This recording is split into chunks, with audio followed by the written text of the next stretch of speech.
warahmatullahi wabarakatuh. Hai anak-anak, apa kabar? Berjumpa kembali dengan Ibu Nurul Wahyu pada mata pelajaran Ilmu Pengetahuan Alam.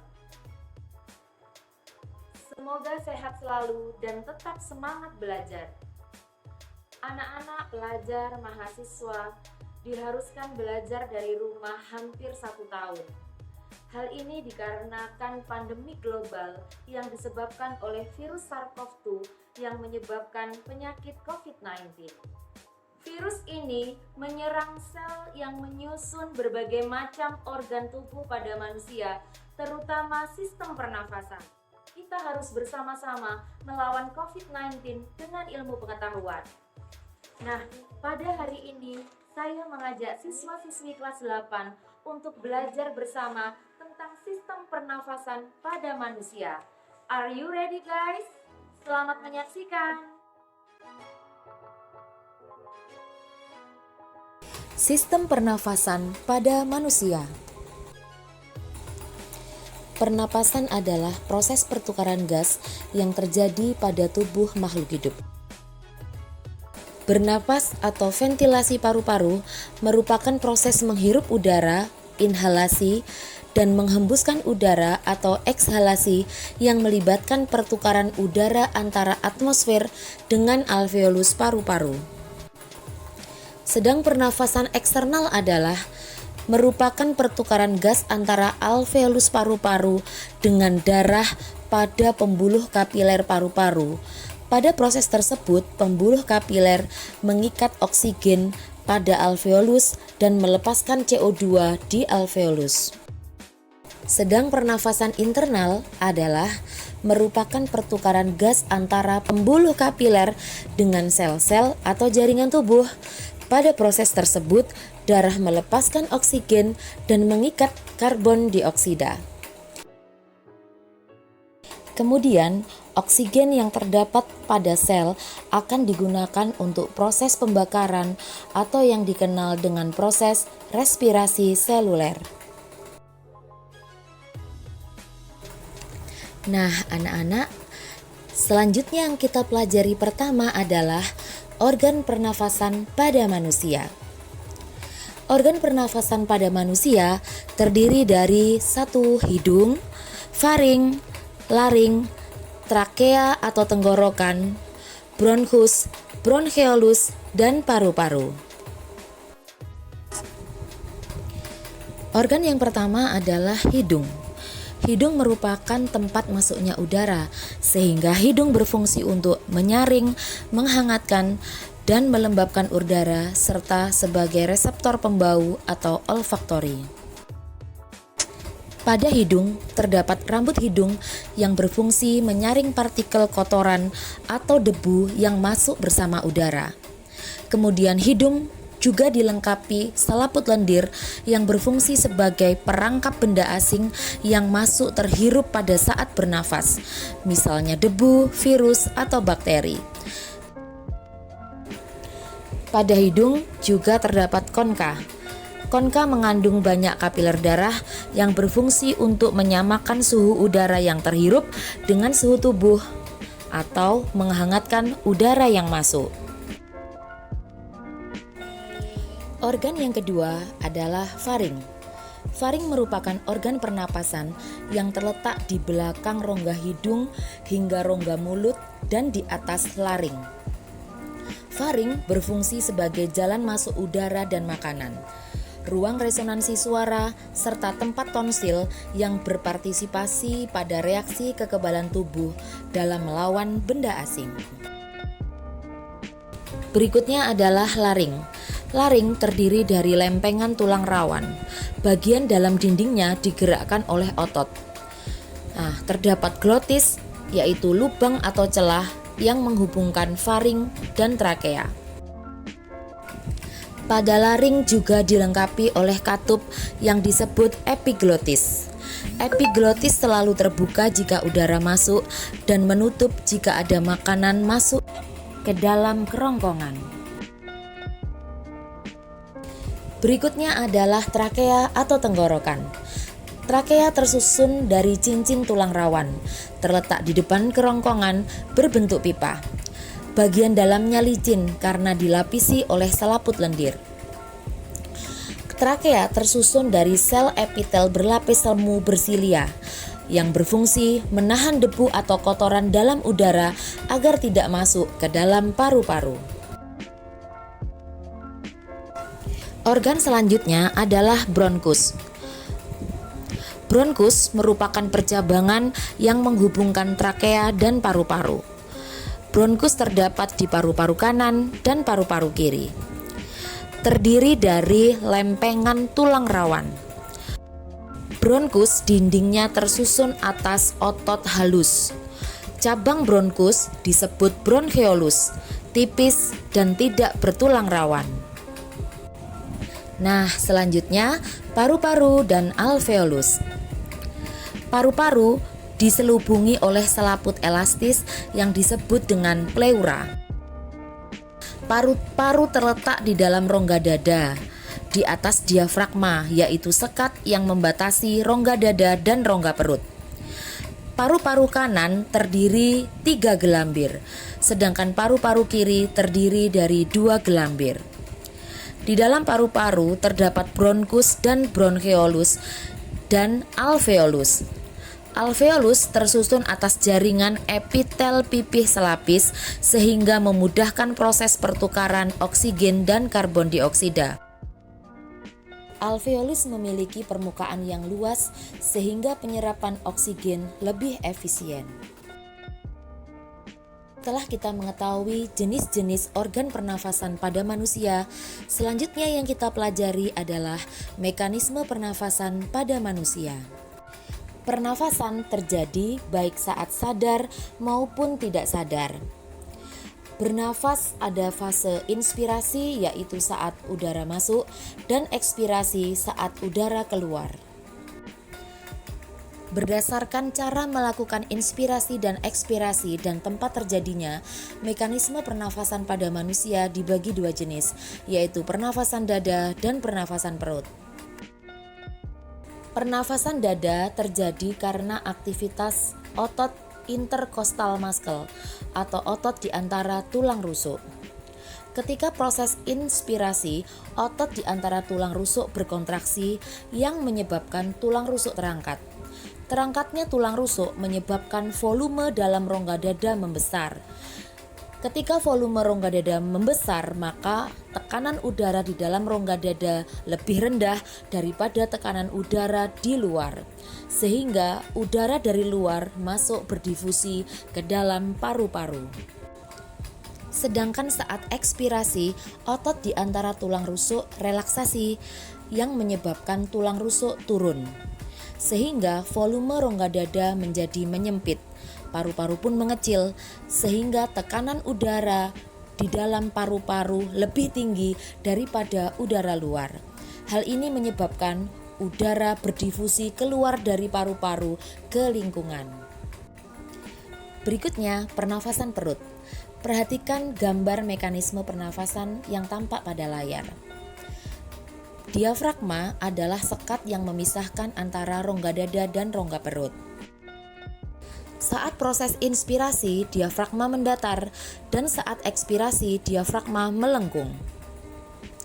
Pada saat inspirasi, otot diafragma berkontraksi sehingga diafragma mendatar. Hal ini menyebabkan volume di dalam rongga dada membesar, yang menyebabkan tekanan udara dalam rongga dada lebih rendah daripada udara luar, sehingga udara berdifusi dari luar masuk ke dalam paru-paru. Sedangkan saat ekspirasi, otot diafragma relaksasi. Hal ini menyebabkan diafragma melengkung. Diafragma melengkung menyebabkan volume rongga dada dan paru-paru lebih mengecil, sehingga tekanan udara di dalamnya menjadi tinggi daripada udara di luar. Nah, hal ini menyebabkan udara dari paru-paru berdifusi ke lingkungan.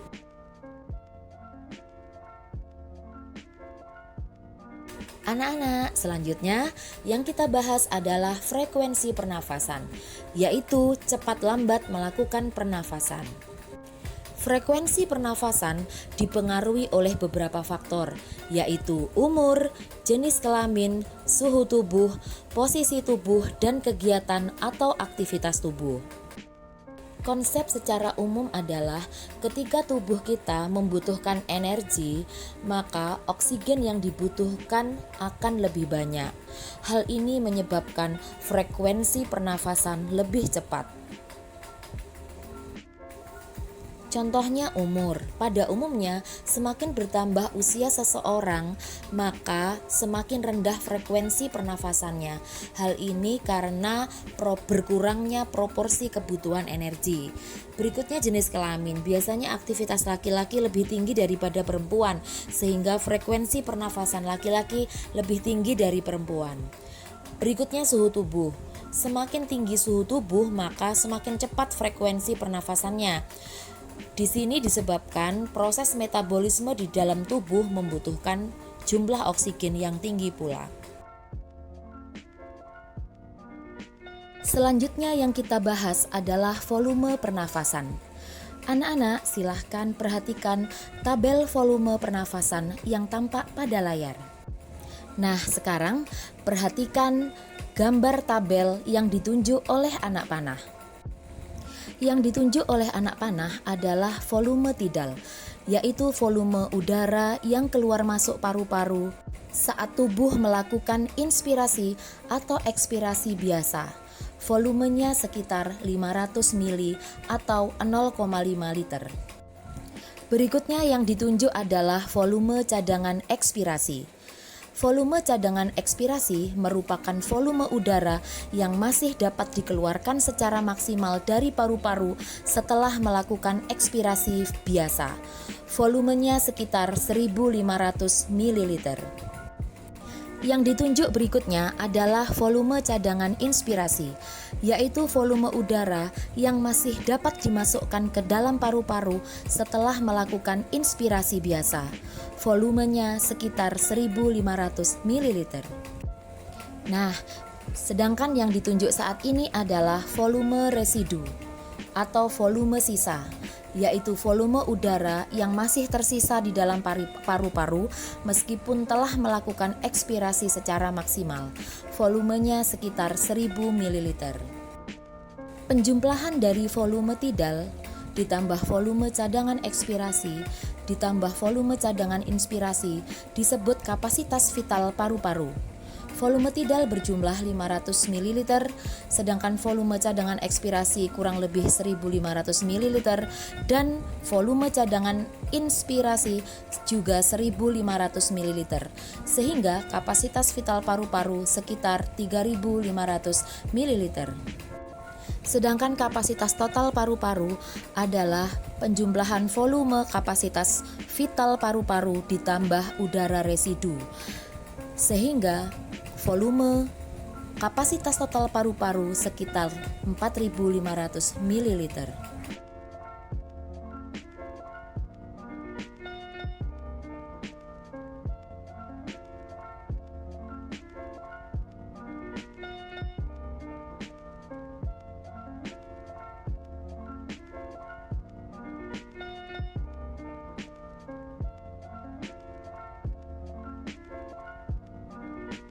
Yang kita bahas terakhir adalah gangguan pada sistem pernafasan manusia dan upaya untuk mencegah dan menanggulanginya.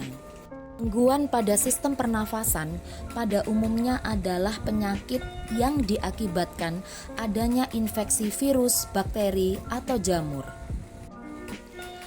Penyakitnya dikelompokkan menjadi dua, yaitu infeksi saluran pernafasan atas atau yang dikenal dengan ISPA, yaitu infeksi yang menyerang mulai dari hidung hingga laring.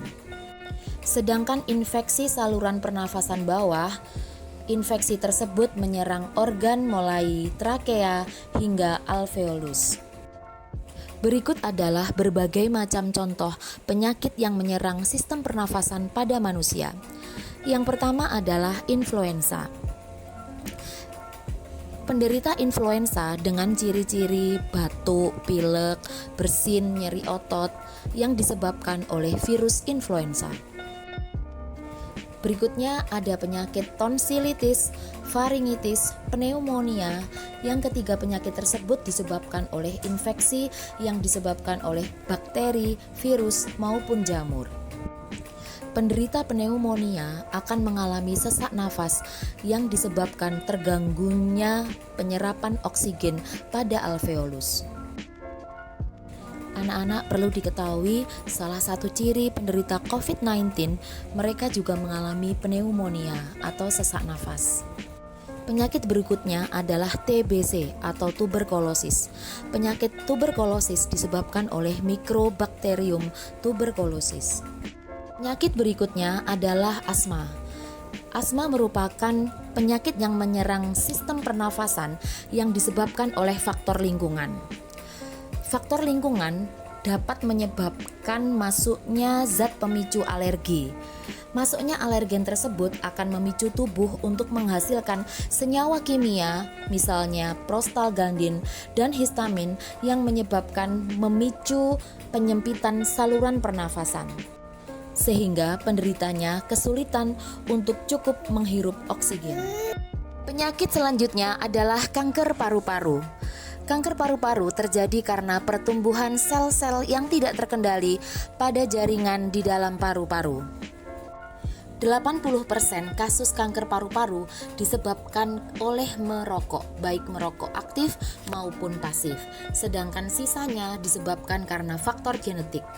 Sehingga dapat disimpulkan bahwa merokok sangat berbahaya bagi kesehatan terutama sistem pernafasan. Di sini Bu Nurul juga menambahkan satu penyakit yang merupakan ciri dari penderita COVID-19, yaitu anosmia, di mana penderita anosmia tidak bisa menghidu atau mencium bau.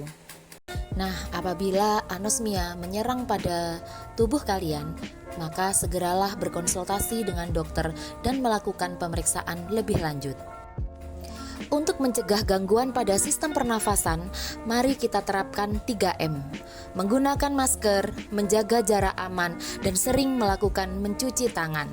Dan jangan lupa, lakukan gaya hidup bersih dan sehat. Bagaimana anak-anak? Sudah paham? Mari bersama-sama kita lawan COVID-19. Semoga bermanfaat. Sampai berjumpa lagi pada pembelajaran ilmu pengetahuan alam bersama Ibu Nurul Wahyu minggu depan. Wassalamualaikum warahmatullahi wabarakatuh.